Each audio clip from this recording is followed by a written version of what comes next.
Hola, amantes de la historia, y bienvenidos a nuestro canal.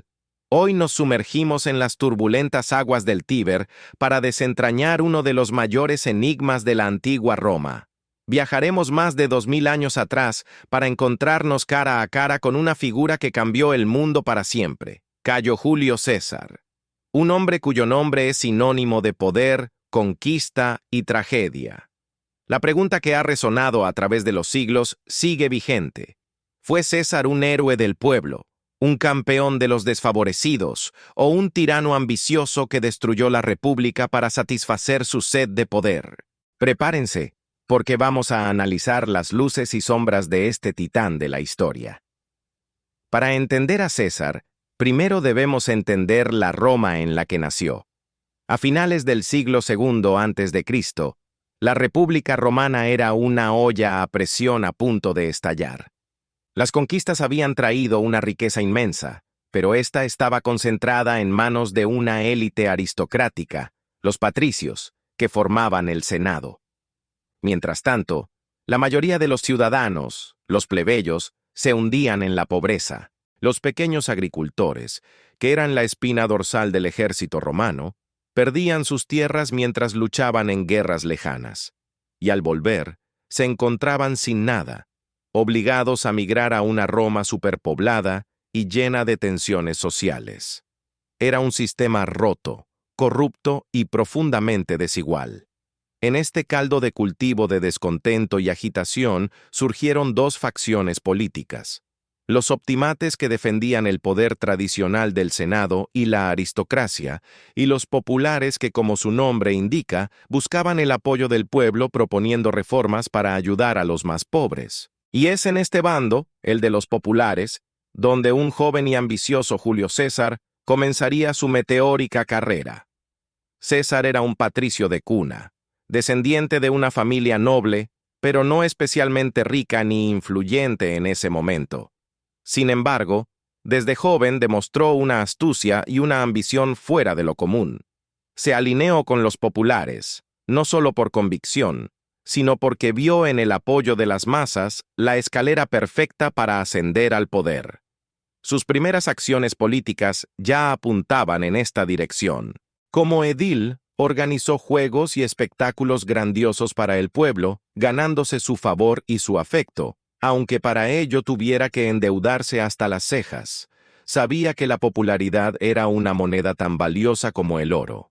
Impulsó leyes agrarias para redistribuir la tierra entre los veteranos y los pobres, una medida que le granjeó el amor del pueblo y el odio eterno de la élite senatorial, que veía amenazados sus privilegios y sus vastos latifundios.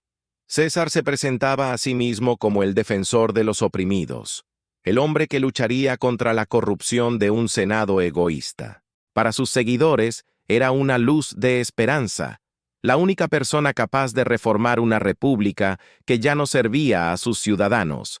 Pero la carrera de César no se construyó solo con pan y circo.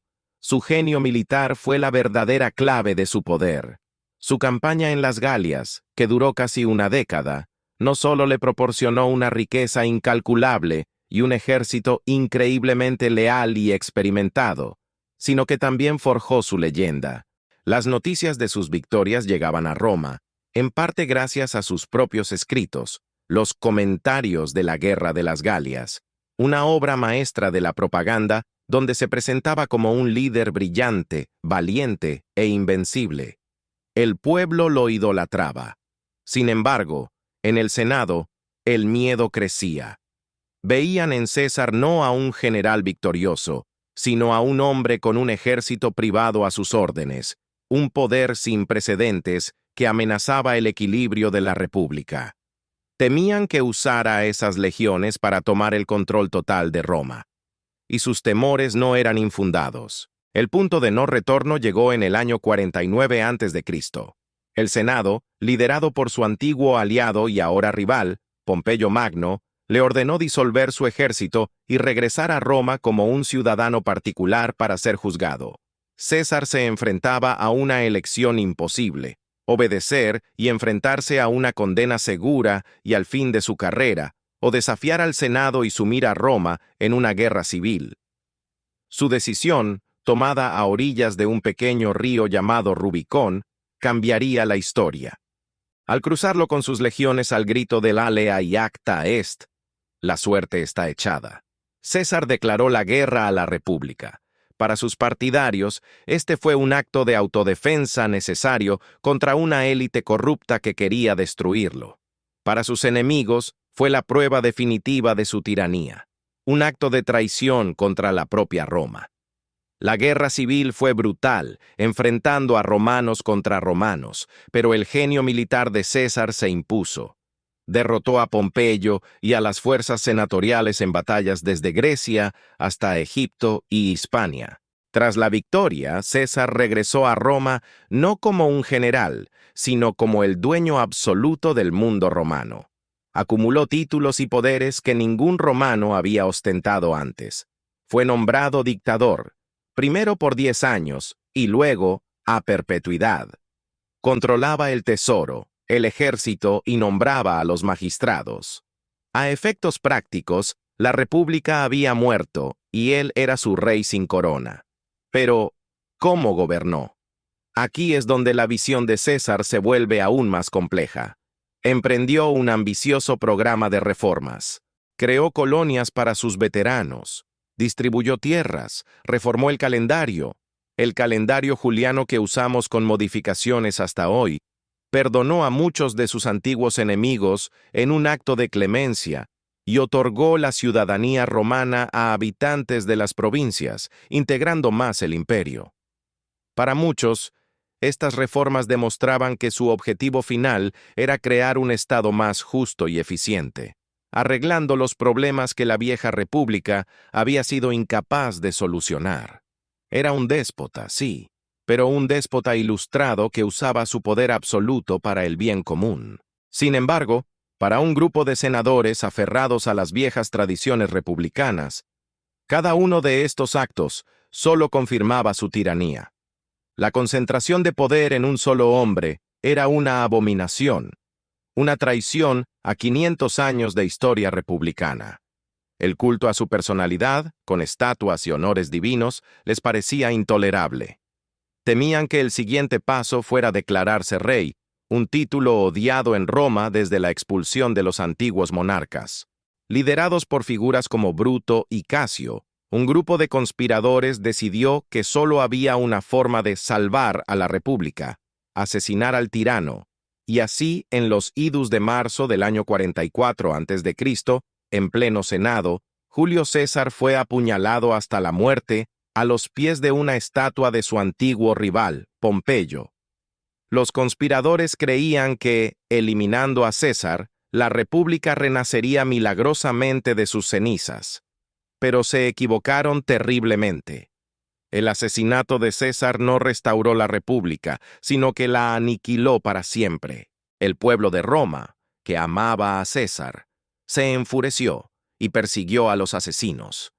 Se desató una nueva y aún más sangrienta guerra civil, esta vez entre los herederos de César, principalmente su sobrino nieto Octavio, y los llamados liberadores.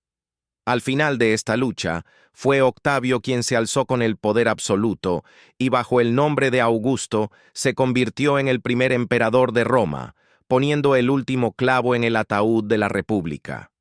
Irónicamente, los hombres que mataron a César para evitar un rey solo aceleraron la llegada de un linaje de emperadores. Entonces, ¿quién fue Julio César? ¿Un héroe popular o un dictador?